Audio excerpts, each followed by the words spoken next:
Happy Tuesday. Thank you all so much for tuning in to the PHNX Coyotes Podcast. Don't forget to hit that like button, subscribe wherever you get your podcasts, and leave us a 5-star review. I'm Leah here with Petey, and we are joined by a very special guest today. First-time guest of the show, actually. He was a Arizona Coyotes draft pick in 2014 and a former Arizona Coyote for a time, and now he is in nature with the birds chirping somewhere in the Northeast Midwest. Brendan Perlini, welcome to the show. Thank you so much for joining us. Oh, yeah, good to see you guys. Thanks for having me. I know you want to ask. Well, no, hair, the first thing, so and the first thing that, because we're talking about is people that are watching on the YouTube channel, not on listening, because this won't make sense. But Pearls has sick flow right now. Yeah, like with the ball hat on, he's got the Chicago Sox ball hat on, and we won't criticize the hat right now because our sister station CHGO. But that is sick. Pearls, you got the sick flow going. Yeah, it's been a while since I had this, so yeah, I figured why not just grow it out, and we'll see how long it. My buddies are kind of chirping me a little bit because I look like Patty Perez on the course right now, so I'm kind of trying to rock it, and we'll see where it goes. If you're gonna play hockey, you might as well look like it. I like it, Pearls. Well, we're gonna spend a lot of time taking you back in time to when you got drafted. The draft is coming up. We're going to talk about the Combine. But first, can you give us a little idea of where you are right now? What was your season like last year in Chicago? And what's next for you over the summer? Yeah. So to be honest, the summers are busy for me. I'm kind of nonstop. Like, really, guys, I don't even know where my hometown is. I have like 7 hometowns, and like, you know, we've made, like, we moved to Detroit over 10 years ago now, so this is kind of a hometown, if you will, a home base for a little bit. My parents are out of this area, so usually try to spend a month or so here, get back home to my true hometown where all my family is in over in Canada in Sault Ste. Marie. And I just got back like maybe 4 or 5 days ago. I spent a month in England, which was where I was born, so you know, kind of all over the place. And then I train still out in Arizona come July and August, the hot months. So yeah, just all over the place, really. And yeah, as far as your question goes, just on last season and what's up next, you know, I think for what's going to happen next, who knows? You're kind of at that point as far as, like, you know, free agency wide of what's the best opportunity going forward. That's what I'm kind of looking for. So I don't really know. I can't really put my finger on anything right now. It's so early, and yeah, you know, it's kind of funny, right, that we talk right now about the Combine, the draft, and all. Like, there's a lot of things like that happens for, like, a guy in my position where, you know, they kind of do all that stuff. Even if your agent's talking to teams right now, they kind of don't really talk back because everything is just, you know, we want to see what's going on with the draft. Then after the draft, it's, okay, well, July 1st, we all want to catch the big fish of Taylor Hall or whoever it is. And, you know, they're all kind of in that. So the more time goes on, the more that kind of, you know, you know yourself, Petey, right? How it all kind of works. And, but the one question, Pearls, you brought up coming and training in Arizona. And it's interesting to me because we talk about, I know there's a lot of guys go play in the Beauty League in Minneapolis, and we talk about that on the show. But the reality is there's a lot of guys, and not just Coyote players or guys with Coyotes connections, but there's a lot of guys that train in Arizona over the summer. Why? Like, what has been what pulls and gravitates guys to train for hockey in Arizona in the summertime?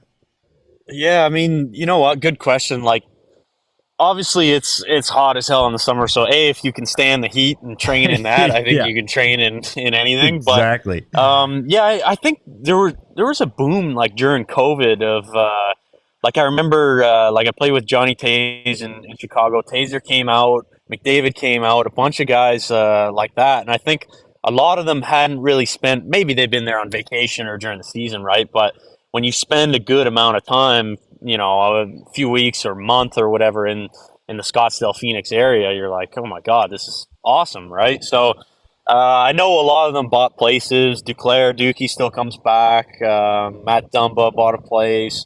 So I think, you know, there's a lot of that of obviously the area is so nice, but also, you know, you have one of the best in the game in Matthews there right now too. So for me, that's kind of why I go back too. Is we have a good little group of 8 to 10 guys who are, you know, in the area, and you're training with kind of the top guys, right? So it only kind of elevates you even more. So. All right. Yeah, I was just, for me, I want to get out of here in July and August, but I guess you are in the ring, so it makes sense. Before we get into the hockey talk and taking you back to your draft year, I have it on good information via Craig, I guess, that you're a big soccer fan. So before we get into the hockey, what's your club and who do you root for? Yeah, I'm a big Manchester United guy. Obviously, like I said, being born over in the UK, you're kind of born into it. You know, it's so funny because like we were just talking about it the other day, me and my brother, like when we were over there, like they live and die by their club. Like we went to we caught, I think, the second last game of the season. It was either second or third. We went to Chelsea, and my brother's good buddy is a big Nottingham Forest fan, so we sat in the away end with the, like, I thought it's funny because I don't know if you guys know any soccer guys or not, if you guys would know who Peter Cech is. He's like a very famous goalie. And he's from Czech Republic and plays like, now he's retired, but he plays like rec hockey in net. So yeah, he's a big hockey guy and stuff. So he left us, like me and my buddies, 3-4 tickets in the Chelsea end. And then we already had a few in the away end, and I thought it was like kind of like hockey, right, or basketball, or any sport over here for that matter, where, you know, you walk around the concourse and kind of see what there is to see. And so I told my buddies, well, I'll sit the first half like in the away end, and then I'll come find you guys wherever you are, and I'll sit with you guys, because we had the split tickets, like I said. And so we walk in, and I hadn't been to a game in years. I completely forgot that, like, when you're with the away fans, it is like, oh my God, you would think, you know, we're all like terrorists or something. Like there is, I'm not kidding, 100 cops on either side of, like, you go through a separate entrance, all like cops on either side. You go through, and the like away end is like tiny. It's completely like it's walled off, so you can't walk anywhere like around the concourse area. Like I couldn't even get to my buddies even if I tried. Like it was like you were in jail. Like that's insane. So a little different than the atmosphere here in the States. Yeah. So it was funny. I think it ended up being 2-2. It was a good game, and but yeah, it was like being in the away end. Chelsea had a bad year this year too. They were kind of struggling. They took over. There was an American owner who took over, who splashed a lot of cash, and they kind of bought a ton of guys but had no direction. So a lot of the cheers from the away end was all about the American owner and all this kind of stuff. So it was pretty funny to see. So but yeah, I know Craig's we always talk soccer too. It's too bad he couldn't be on today, but. He's in Switzerland. Yeah, he's in Switzerland. We don't feel sorry for him. He's in the Swiss Alps right now. He was in Germany. Yeah, he's fine. He just went to Paris. He's got 3 weeks off. But so the atmosphere at the football match was very similar to what it was back in Niagara, back in 2013. So let's go to 2013, 2014. Let's turn the clock back to your draft year. And what we're looking at now is we're looking at all these 17 and 18-year-old kids getting ready for this summer. It's a big deal. Can you put yourself back to your draft year in Niagara and what you were thinking? Like, are you aware when scouts are in the building? Do you think, God, this is an important year for me, I need to play well because the draft is coming up? Or is it just, I'm just going to play well and whatever happens, happens? Mm-hmm.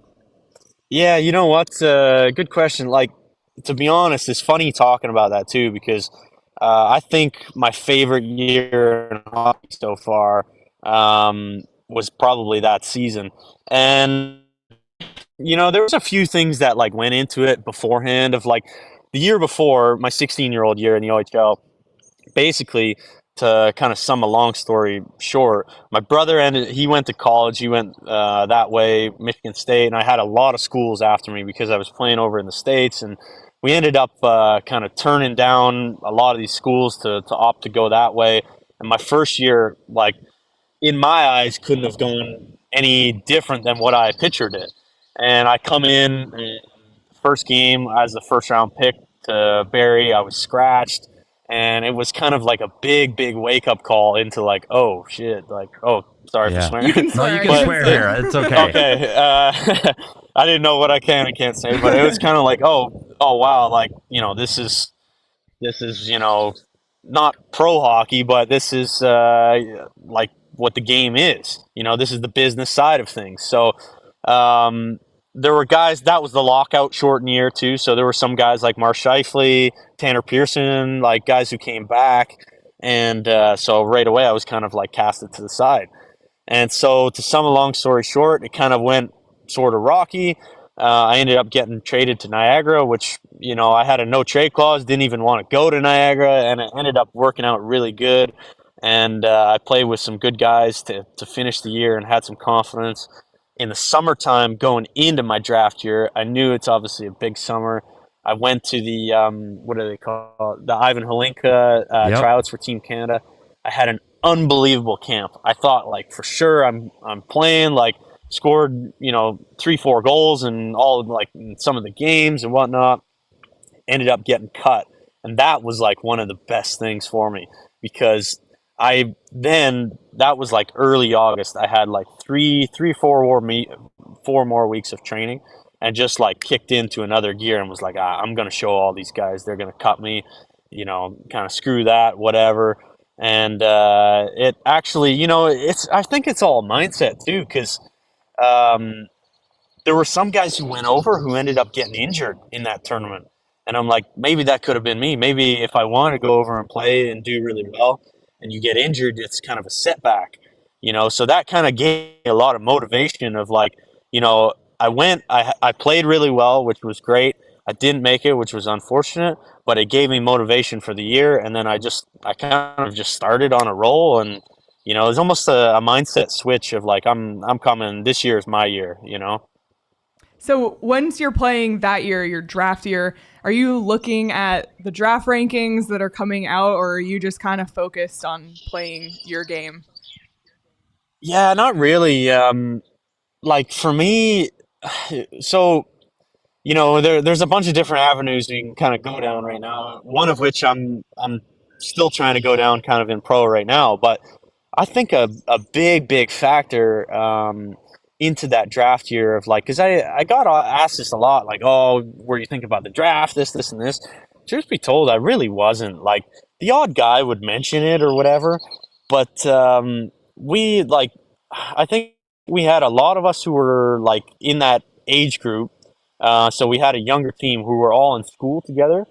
So I look at that time and I'm like, honestly, I wasn't even thinking about any of that stuff, because we would go to school from whatever, 8 a.m. till 2 p.m., get out, go straight to the rink, practice, come home, and you do whatever then, you know, hang out, play FIFA, or like, so I never really had time to even think about it, you know, like, and that kind of like, sometimes that can be like not the death of you in pro, but like guys have a lot more time in pro than they think, like, you know, and whether they tell you they don't, they're lying, because they don't realize it. Because, you know, you sit on a bus for 4 or 5 hours, you sit on a plane for, you know, 3-4 hours, whatever. Like you fly into a city, you're in the hotel, like, you know, there's a lot of time to be spent either doing nothing or doing a lot of stuff. And for me, I look back and I'm like, man, I'm super grateful I was, you know, in school and doing things and distracting my mind, and like, you kind of call it like a mental distraction, if you will, you know? So,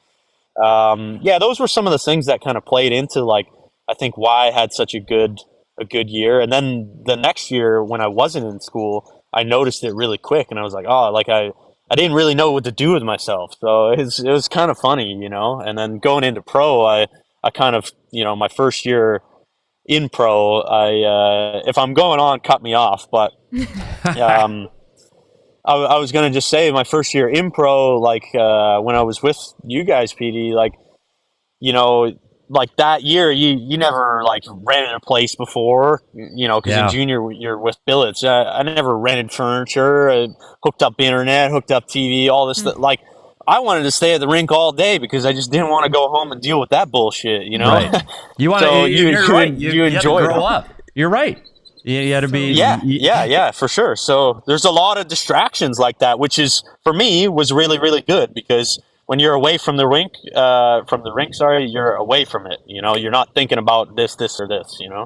Well, and you go back to that year too. Yeah, your numbers were great, but you also looked at your team and you talked about a young team. But one of the guys that led that team in points that year was Carter Verhaeghe, and we see him in the playoffs right now. And he was drafted the year before you. Did you turn to guys like that in your preparation for either the combine or getting prepared for the draft? Did you guys talk about him being drafted? Is it just something you see in the program? Yeah, he's drafted, but no big deal. We're just going to go play.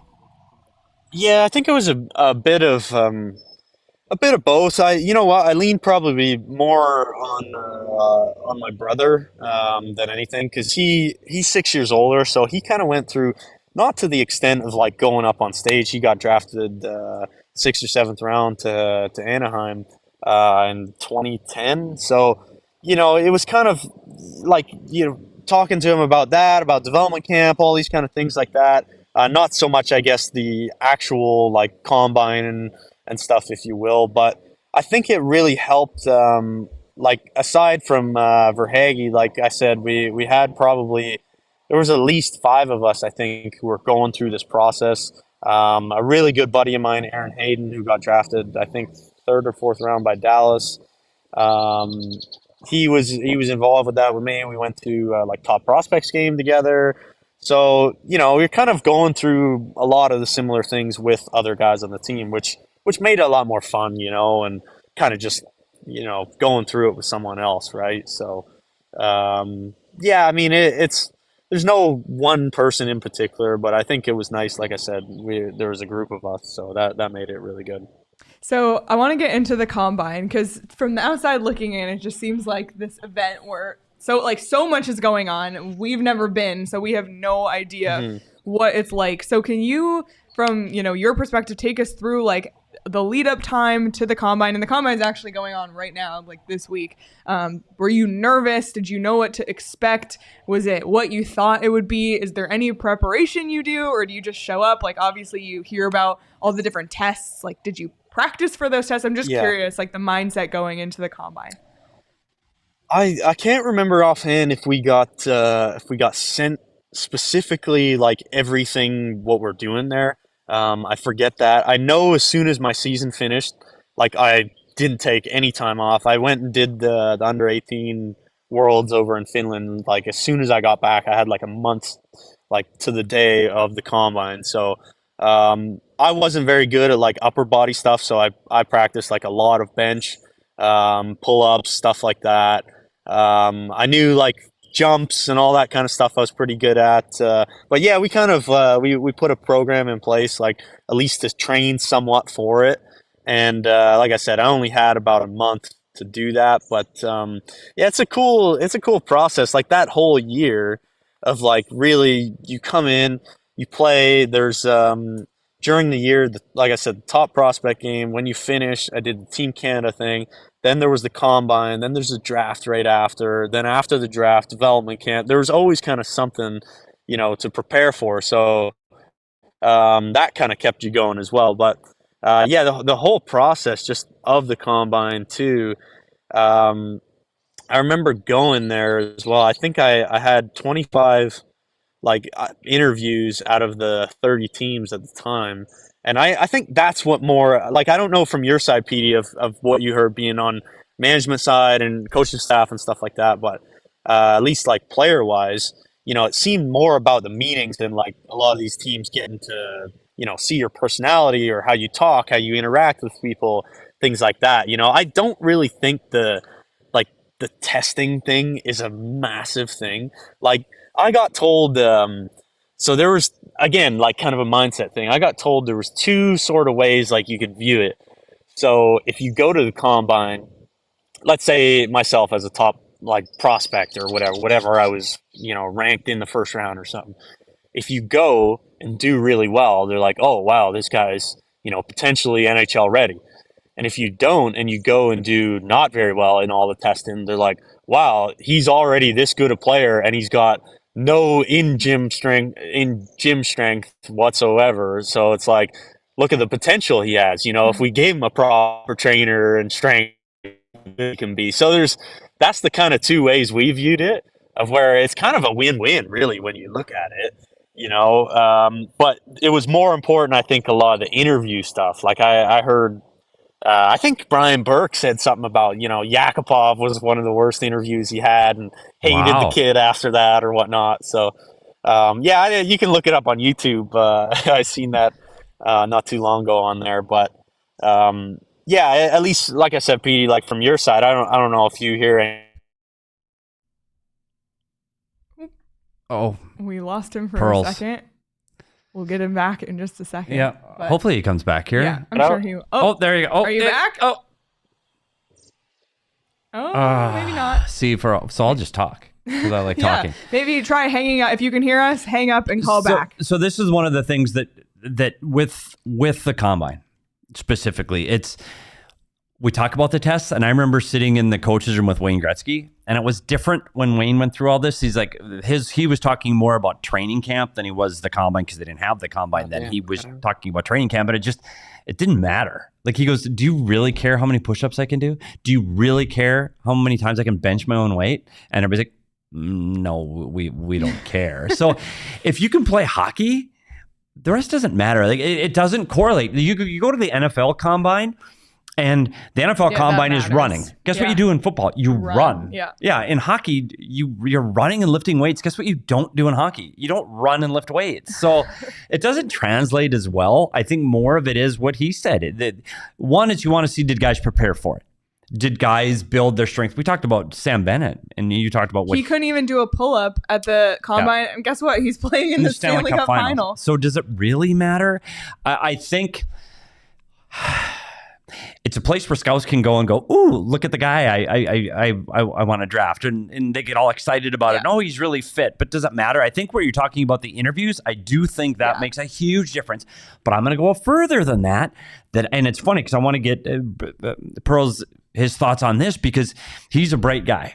And you right think about, when he come back. No, he's an intelligent guy. And you think of the questions these guys ask. I think some teams overthink the interviews. I think they bring in a sports psychologist and they go, here's a test they got to give to the players. And I think they almost go too far in what they're thinking. Well, this guy answered number 2. I'd agree with that. He answered as a B, and he should winners answered as a C.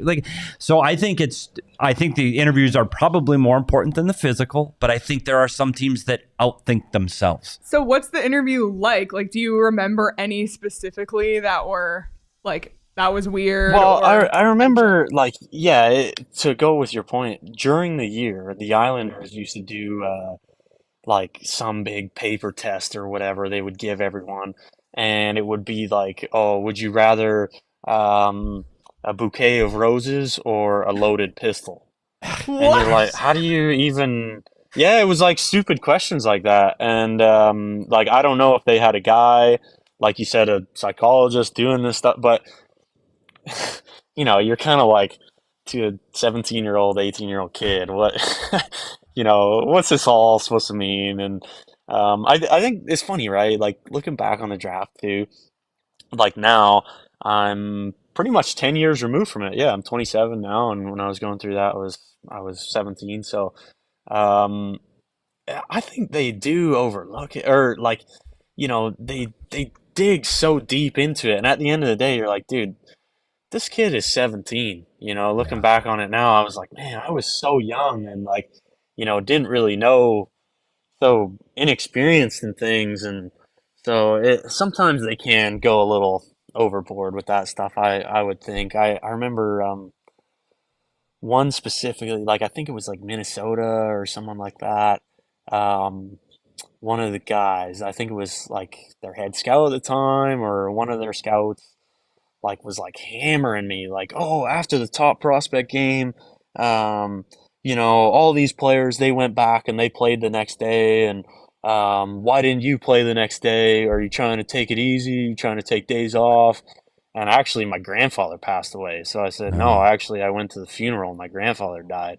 The guy was just like, oh, like, Yeah. so it just, Good research there, things buddy. like that, where it's like, that's like looking into every little detail, right? And, but I do remember, like, from my time, like, one of the easier, um, like, Arizona was definitely my best interview. Like, they were just, I don't know. I walked in and was like super calm and relaxed, and you kind of go off of the vibe that they give you, and Who I ran knew they that were for kind of. Arizona, Pearls? Who was the guy driving the bus in the interviews? Do you remember? I think it was Timmy Bernhardt. Yeah. Bet Timmy on the Yeah, show, like by the way. yeah, I want to say him and my dad played together back in the day too. Yep. So you kind of have that little connection like that, and they ended up taking me out to dinner, which I think maybe one other team did too. But yeah, I just felt super chill and relaxed with them of like the vibe they were giving me, and they were giving me positive information. I remember, oh, we know you're a good player, and you can do this, this, and this really well. And I remember like other teams too. They asked me specifically like, oh, if you and this guy went into the corner for a puck, who's coming out of the corner with the puck? And, you're Yeah. like, what am I gonna say? The other guy? Yeah. Nah, I think Yeah, he's I don't coming know. out with it. To be He's honest, pretty big and Like, strong, Tim. I don't know. Maybe yeah, him. Yeah, you can't say yeah, that. And like, it's funny. Tim came on our show and we talked about these interviews, and he said he had a conversation. He wouldn't tell us which scout it was or what team, but he said one player that tested very poorly was Jamie Benn. And you look at where Jamie Benn wow. got drafted, and he said he was just an awful interview. And this guy said, "Oh, we've got to stay away from that Jamie Benn." Jamie Benn's not a bad hockey player. Yeah. So I think it's a mix of that, Pearls. When you say this, it's a mix of if you couldn't do a push up and you're a good hockey player, you're going to play. And if like, I know they want to see if you answer questions and if you're a good guy, bad guy, and how you assimilate in the locker room. I get all of that, but I think, and this is me personally, and I won't say this to a strength and conditioning guy like JP or somebody, that I think the combine might be a touch overrated. Just a touch. 100% agree, for sure.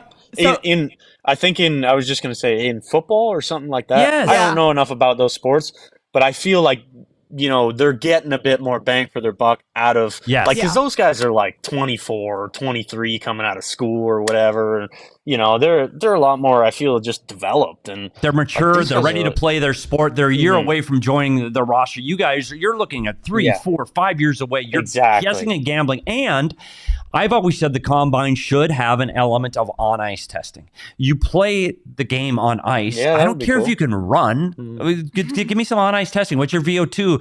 How do you, what are your skating times? How's your stride? I think that's more important, but they don't ask me. So I Yeah. think they should. So I want to ask Mm-hmm. you, you said that your interview with the Coyotes was positive. So, now you head into your draft, which I believe was in Philadelphia that year. Yep.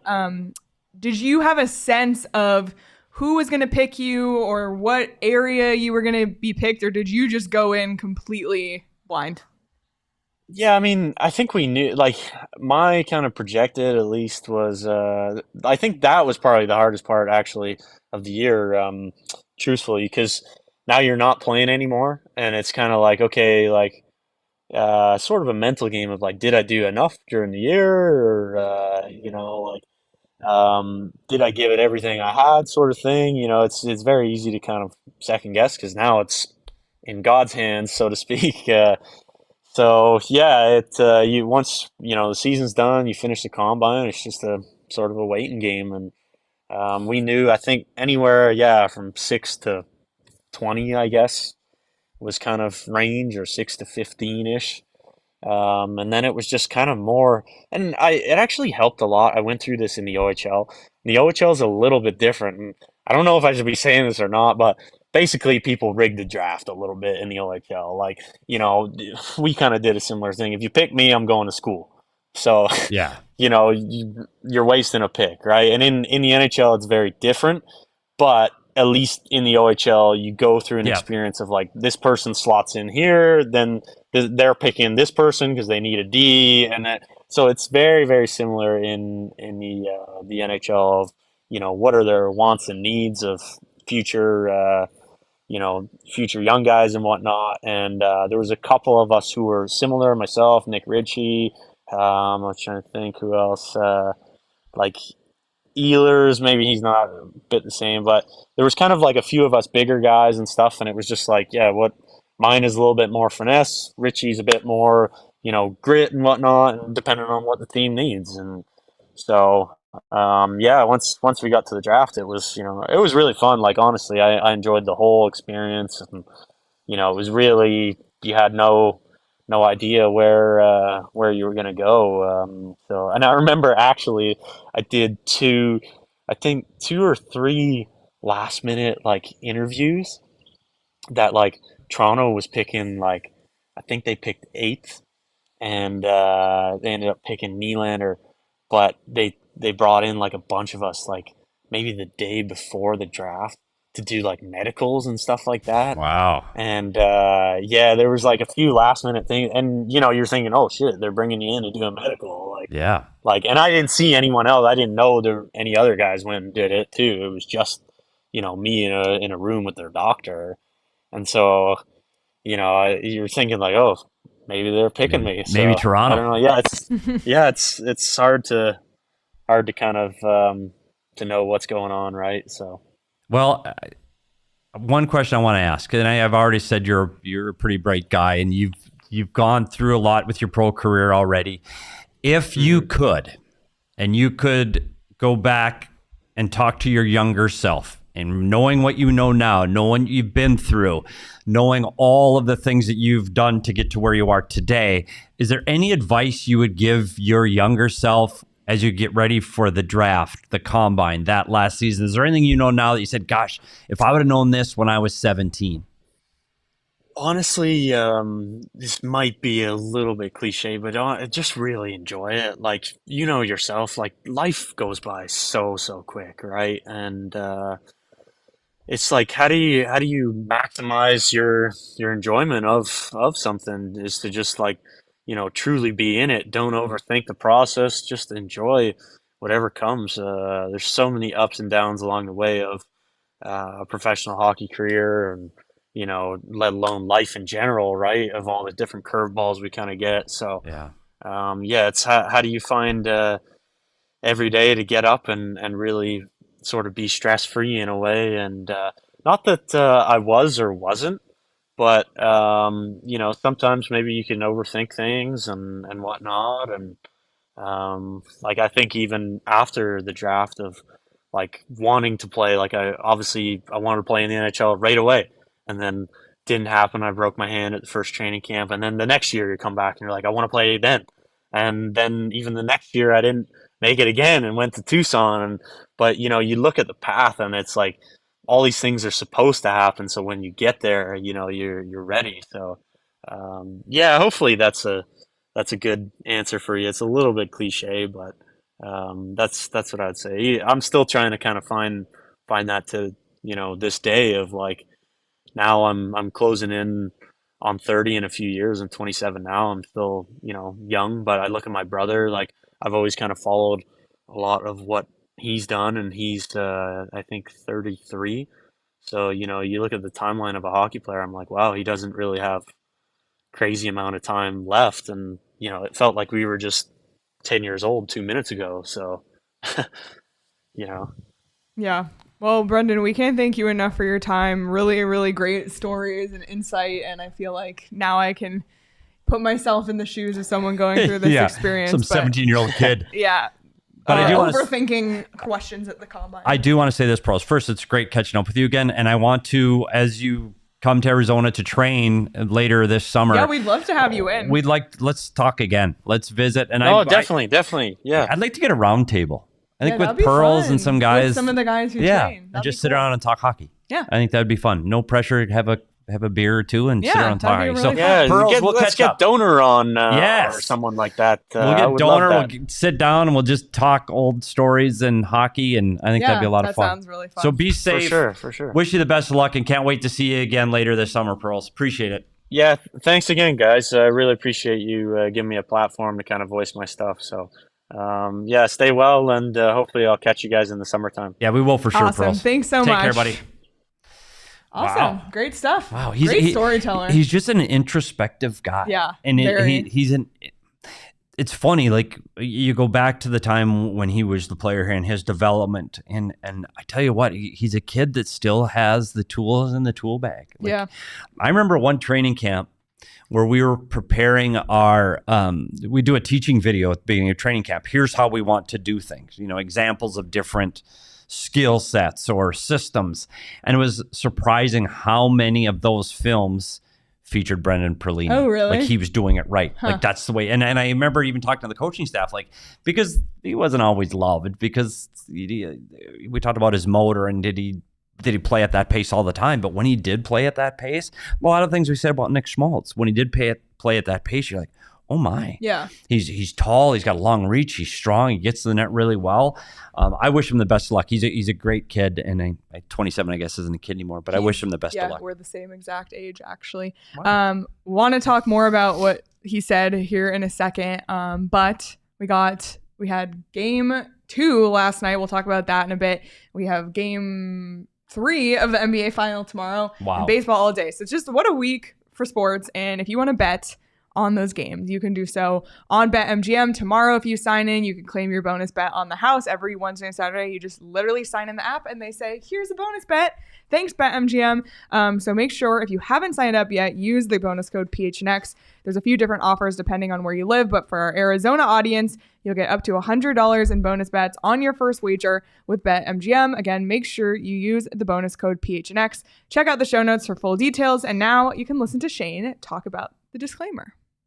Disclaimer, 21 plus to wager. Visit BetMGM.com for terms and conditions. U.S. promotional offers not available in Washington, D.C., Mississippi, Nevada, New York, and Ontario. Gambling problem? Call 1-800-GAMBLER. Colorado, D.C., Illinois, Indiana, Louisiana, Maryland, Mississippi, New Jersey, Ohio, Pennsylvania, Tennessee, Virginia, West Virginia, Wyoming. Call 877-8-HOPE-NY or text HOPE-NY 467-369, New York. Call 1-800-NEXT-STEP, Arizona. 1-800-522-4700, Kansas, Nevada. 1-800-327-5050, Massachusetts. 1-800-BETS-OFF, Iowa. 1-800-270-7117 for confidential help, Michigan. It was great having Brendan Perlini on, and we talked about his hockey hair and that sick flow he has sticking out from underneath the Chicago White Sox cap. Cool if it's sticking out underneath your cap. Not cool if it's sticking out underneath your Speedo. Yeah, not a good on the look. way to the summer pool. Then it's time for Manscaped. We talked about the playoffs already, and we're midway underneath the playoffs in both hockey and in basketball. Make sure your balls are as kissable as the Stanley Cup. Whether you're an NBA or an NHL guy, we want to make sure your nuggets have the best clippers. Don't be dirty in your crease. Like Chuck E. Cheese. He's dirty, by the way. How many misconducts? So don't be dirty like Chuck E. Cheese. You want your nights to be golden. Polish your armor. If your privates look like Radko Gudas is in a leg lock between your legs, you need to get the Manscaped. What is it called? The Lawnmower 4.0. And by the way, Lawnmower 4.0 money. And Derek's sneaking in. He's got purple hair right now. And if he's got purple hair down there, hopefully it's not a fungal infection. Not something I need to think about right now. Do you have purple hair down there? Did you die? No. The Lawnmower. I didn't need that. I didn't need that. Shave off that playoff beard between your legs. Turn to Manscaped, the Lawnmower 4.0. It's waterproof. It's cordless. It has a light on it, by the way, so you can trim your nuts in the dark if you need to. Sure. Try that crop reviver for anti-chafing. Manscaped has you covered. Get 20% off and free shipping using the code PHNX at manscaped.com. That's 20% off and free shipping with the code PHNX at manscaped.com. Pick a winner, hit the playoff push, and use Manscaped to shave that bush. And remember, manscaped.com. No nits. No nicks. No nicks, no cuts, no fuzzy nuts. Excellent as always, Petey. That was off the cuff, by the way. So I nailed it. Let's go. All right, moving on. We talked a little bit about what Brendan had to say, but I just think the mind games. So first of all, let's just rewind. I think what you said is true, that the combine, it's not about how high you can jump. And that's, he made a really great point when it's a win-win, because either you're physically ready, or they say, he needs more work. He has Wait till we get our hands on him. Yeah, exactly. Yep. So in that sense, but yes, it is more about the interviews. And also I remember last year when we had JP Major on, who was the strength and conditioning coach for the Coyotes for years, talked about, the things that you're paying attention to off the ice. How do guys interact with each other? Right. How do they carry themselves? Or do they have a bad attitude? All of those intangibles are stuff that are being watched for also. And I think that's more important. And you talk about the jumping and all that. And I know if we talk to JP Major or Mike Bond or some of the strength and conditioning coaches have been here, it's incredibly important. And they'll tell you how important it is. There are pieces of it that are. You don't want somebody that is overweight or is unable to do things because they're lazy and they don't train properly. I think it shows, what at 17, I look at where I was when I was 17 physically, I was slight. I know it's hard to believe it. My muscular stature right now, you go, oh, you were skinny. But I wasn't ready at 17. And some of these kids just haven't hit their growth spurts yet. So I think you got to take that with a grain of salt. And when we talk about the meetings, I still believe there are teams that go the mind games, like the flowers versus the gun. They have is that? If you have a sports psychologist running your meeting, I think you're going too far. I really do. Yeah. I think you can talk to a kid, and I think you can find out his mindset at 17. They're kids. Yeah. And I don't think you can trick them into, this is what you should answer. So anyway, I it was great to hear from somebody that's actually been through the process from the other side than the strength and conditioning guys. I think it's like college. It's like when you go to college, do you apply all the stuff you learned, and is it really that important? Or is it showing your new employer, I was able to do tasks, I was able to go to something on time, work with other people and get to a goal. And I think that's what the combine is, more so than, that's a great comparison. Gosh, how many bench presses can that guy do? But it is interesting, like, you hear it sometimes with other guys talking about their interview experiences, but just that he vibed and gelled with the Coyotes. And I think, the Coyotes even approaching it with a more positive mindset, like that probably put him at ease, and he's probably going to have a better interview if he feels at ease rather than, why didn't you play the next day? Or here's a paperwork and fill out these questions. Yeah. Oh, what? Yeah. The Wonderlic test. Really? That's what I'm doing now? That's insane. Yep. I also think it's interesting, to hear, and Brendan Perlini was drafted 12th overall. Yeah. So he was a high draft pick in 2014. But to hear that he wasn't really he wasn't really overthinking it during the time. And also, 2014, people had cell phones and Twitter and the internet, but maybe it's more so now. But I don't know. Maybe Brendan is just more of that laid back guy. And I wonder just how much anxiety that like some players have and some don't. Like for him, he sounded like he didn't really think about it much throughout the season. But when he stopped having school and all those things to go to, that's when he started to have too much time to think and too much anxiety. So all of that's really interesting. And again, it just comes back to they're kids. They're 18, they're 17, they're 18. And it's hard to put stock on how someone's going to be. And you go back and you look at 2014. That was the year Aaron Ekblad was drafted first overall, Sam Reinhart second, and Leon Draisaitl third. And then, he mentioned Nylander, Ehlers, Ritchie. Nick Ritchie drafted one spot before him, which is crazy. But then you go a few spots later, and Dylan Larkin picked 15th by the Red Wings. But again, and this is why Craig constantly on the show is arguing for a higher draft age. Like, you're really just taking a huge shot in the dark. You're guessing. Exactly. You go to 24th. David Pastrnak was 25th. Adrian Kempe, 29th. Jared McCann, 24th. Right before Jared McCann, Connor Bleakley, who never played an NHL game. It's just crazy. Nick Schmaltz was this year, number 20 overall. So it's a lot of good players in that draft. Yeah, a lot of great players, which everything's just a shot in the dark. Right. Like the Coyotes, you can say that about any draft. Yeah, they obviously liked for sure. Perlini in his season. He had a great junior year that year. They liked him in his interview. Maybe Brendan Perlini didn't have the career that Dylan Larkin did, but at the time, the Coyotes were making the best. 71 points in 58 games. Yes. He led that team with Carter Verhaeghe. He led that team in goals with 34. Like, he was an offensive guy with high-end skill and big, long reach. We talked about high upside for Brendan Perlini. You know what? I hope he has an interesting summer, and I hope he lands somewhere. Yeah, he's had some flashes with Chicago and Detroit. So, let's see. Yeah. What do you remember about him as when it's you were funny. There? A couple things even with just Pearls. Personality, because he has a personality. Yeah, he has a personality, but it's funny how we talk about soccer. The soccer was a real thing. Like he would sit. I remember him in the players' lounge watching and being knowledgeable on what was going on in soccer. In our office. Yes, he went to Phoenix Rising games. Like really? He went. Awesome. Yeah. So it was right when they were getting going, and I know he had a Phoenix Rising jersey that they gave him. But high end skill, high end skilled kid, and it's just always. He wasn't real talkative in the room, but he was always like, you could tell something's going on in his head. Like he was so introspective. He's cerebral. Like, he's a very bright kid. Yeah, very, very cool. Very well, good hopefully kid. we'll talk Glad to him. we did that. Yeah, me too. Loved it. And you know what, when Craig was like helping me set this up and put me in contact with him, and he said he's one of my top 10 favorite interviews ever. And now I see why. So, and I told Brendan that Craig said that. So sorry, Craig, if you wanted that to be a secret. But I'm hoping we can bring him back this summer. I love the roundtable. Yeah, I think that's a great idea. Bring a pack of Four Peaks beer. I think we can sit around a table like this, just put microphones and get everybody talking. Get some wows, some kilt lifters. Love it. Golden lagers. Get the beer flowing, get the conversation Hazies. flowing.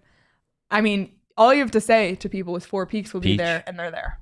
I haven't had a peach yet this summer, and that is really upsetting. Kind of depressing. Because wow, I think peach this weekend and wow is going to be on the same this level is a weekend of summer for beer. peach and wow. Summer day drink. And for those that don't like that heavy fruity taste, like a peach to me sounds. I'm not a big peach flavor guy. The peach beer, it's not overwhelming. So subtle. Yeah. And citrusy. Very light. It's very light. Yeah. Very summery. So check out at Four Peaks Brew or at Four Peaks Pub to keep up with the latest at Arizona's hometown brewery. You can buy Four Peaks wherever you buy your beer, or check out the A Street Pub.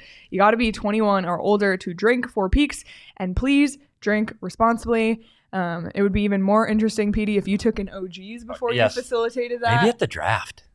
No. No? Bad. I don't even know if it's legal in Tennessee, but that's okay because we have it here. And OGs, they have something for everyone. Delicious flavors of gummies. First of all, they have mixed bags now with watermelon, red apple, peach, blackberries and cream, orange creamsicle, peaches and cream. We're just a few weeks away from a new flavor, pink lemonade, on June 21st.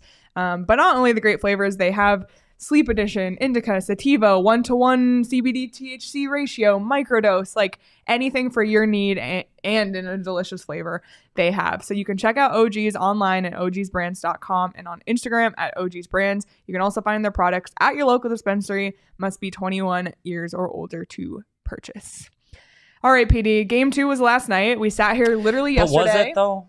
We sat here literally yesterday and said, wow, this is, like, this is a really evenly matched, great series. And it was just like Vegas just dominated. Florida looked are they playing great? Or is Florida suck right now? I don't know. Or is it both? Is the 9-day layoff really costing them? I said, and by the way, don't go back and watch yesterday's bet show. I said Bobrovsky's going to get back on track. He got yanked after giving up 4. But I would have said everything you said because I know, but where are Florida. they? What's happening? Or if they were going to lose, like it would be 3-2 overtime. Yes. Where is the Florida Panther team we saw 2 weeks ago? I don't understand. Yeah.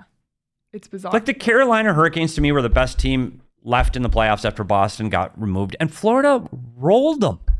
Like, where is that team? Yeah. Is it just the break was too much, and now they're just trying to bully their way in to wins? And we were saying the thing that Florida had all playoffs long after that Game 7 overtime win with Boston was momentum. Yeah. And that momentum carried them through the Toronto and Carolina series, and then they had that break. So my concern coming into the series was if they don't have the momentum anymore, is that going to affect them? And I feel like it might have. I'm hoping that once they get back to Florida, they're in their home rink, they get the energy. If they can win Game 3, it's a series. Yes. But if it's 3-0 Vegas, what a disappointing series if it does. I want a good Stanley Cup final. So tinfoil hat, which I didn't. Everybody's like, oh, Vegas is going to sweep Dallas. Vegas is going to sweep Dallas, right? Probably good that they didn't. Those extra 2 games put Florida in the stands for 4 more days. Like they sat for 9 days, and Vegas played meaningful games during that time. I think it starts to build the legend of Aiden Hill with those extra games. Marchessault, Eichel, all of those things happened. So we'll see. Game 3. If Florida wins this one, Game 3, then they're back in it. But now the problem is they're going to start getting a goaltending question, and they can't have that. It's got to be Bobrovsky in 3. It has to. But there was something great that came out of last night. This was viral on Twitter last night. And it's this video of a reporter for a Miami news station doing a live shot. A Vegas fan comes to heckle her, and she stiff arms him out of the shot, goes, nope, literally barely misses a beat, and just like stayed so professional. Wow. Like, first of all, don't harass people trying to do their jobs. Like, let's just get that out of the way first. But damn, that was unreal. So well. Like, it's phenomenal. It was. I watched that like 8 times, and there is a version out there with sound. You should put that on your Samantha on your Rivera. phone. I should give her a shout out. Samantha, shout out. Amazing. You got like the NFL is going to be knocking on your door because that was phenomenal. Defense. No, ridiculous. but I tell you what, that arena, their vantage points for media they're tight. Like it's funny because I filmed something. I have to show you this. When we were at the Petey at the playoffs, I went inside that arena where the media is, and it's very similar to Mullet. Like you can get at the people that are there reporting, even where ESPN's had their booth. And you think people in Vegas are drinking? Maybe they might be, and possibly. So anyway, kudos to her. Let people do their job. That was a phenomenal video clip, and I think I think those vibes are amazing. Good for her. Too. Proud Samantha. Hats off to you. Well, we are excited for tomorrow's show. We are? Because we're going to talk draft. Speaking of draft, we talked draft today, but we're going to talk. We're really talking draft tomorrow. This draft tomorrow because Craig Button. I like to say Button. Craig Button. TSN's Craig Button will join our show live. We're actually going to go at 11:30, so adjust your calendars. I like that. That's funny, Brady. Yeah. Adjust your calendars. Really excited to talk to him. He is one of those guys who watches all these players. He has his final draft list. So we'll really ask him specifically about that 6 to 12 range. Yes. And, now that we know where the Coyotes are picking, like I'm curious who Craig Button thinks the Coyotes could target at those 2 picks. Yes. So really looking forward to talking to him. So be sure you tune into PHNX Sports YouTube tomorrow at 11:30. But if you're interested in joining us at the draft, last call, just like what we'll be hearing at 2 a.m. On Broadway. Oh, buddy. Last call to come with us to Nashville for the NHL draft. It's going to be a blast. All you can drink pontoon boat. We'll have meetups, live shows, winery, tasting. Get your tickets. I think this is the last week to get your tickets. So come with us. We have a great group going already, and we want you to come as well. And if you're a diehard, you get 20% off tickets. Also, if you come, you get an exclusive shirt on this trip. Do we get nobody else gets? I hope so. You better ask. But if you're not a diehard, become one today, and you can check out phnxlocker.com to grab your membership and receive exclusive content, discounts on all events and merch, and access to our Discord chats. We're both rocking the PHNX Locker today. As always. So join us in the Discord. It's super poppin'. We actually have a Nashville thread going in the Discord, so if you're going on the trip and you're not on that thread, I will make sure you are on there. But we're not driving. We are flying. But if we did drive, Circle K would fuel us all the way along. All the way because they're everywhere. They're literally everywhere. Literally everywhere. And ubiquitous. Not only does that help for getting gas, but it helps for getting snacks. And Polar snacks Pops are an essential part of a road trip, in my opinion. Orange slices. And Circle K has elite snacks. Salt and pepper and chips. Elite drinks. Polar Pops being one, of course, especially now that it's over 100 degrees. Make sure you go inside and get yourself Polar Pop when you're at Circle K. And right now you can text PHNX to 31310 to join their SMS subscriber club and get buy one, get one free offer on 32-ounce Polar Pops. Head to circlek.com/store-locator to find Circle K's near you. Just take out your phone right now. Do it. Text PHNX 31310. So, yeah. There you go. Cool. Jose, have you hit the like today? Thank you, Jose. I love that he's always giving us a shout out for likes in the And I like Brady. Comments. Aiden Hill played like Aiden Mountain. Yeah, that was a good. I like that. Thanks, Brady, for that one. That was a good one. Clever. Anything else before we He's in Kansas City. I like Kansas City. Yes. My wife's a big Royals fan, Chiefs fan. Yeah. Mahomes. Kansas City, I don't know if they love PHNX. I don't either, but it's a good city. You don't love the fountains. PHNX? It's the city of fountains. I love PHNX. It's the city of fountains. Oh, man. All right. Well, everybody, thank you so much for joining us on our chat. Like Jose said, hit the like button on this video. If you're watching on YouTube, if you're listening on audio, subscribe, leave us a review. I go and read them, I promise. And you can follow all of us on Twitter. Craig is literally like in the Swiss Alps. He'll probably tweet the picture. He sent it. I actually was so angry seeing the photo. I don't want to talk about it anymore. It looks like a computer background. I don't want to talk about it anymore. So go follow Craig at Craig S. Morgan. You can follow Petey, who his view is his backyard that he Yeah. tends to meticulously. Yes. At SP Talkie, you can follow me at Leah Merrill. Jacob tends to his pool meticulously at Yes. Jacob_Franklin4. In fact, he sometimes accidentally inhales chlorine. Do not recommend. That is not No. safe. Sean will be back tomorrow. You can follow the show at PHNX_Coyotes. And thanks again to Brendan Perlini for joining us. That was really great. Yeah, it was fun. We'll see everybody tomorrow with Craig Button. But until then, enjoy the rest of your Tuesday, and we will see you tomorrow.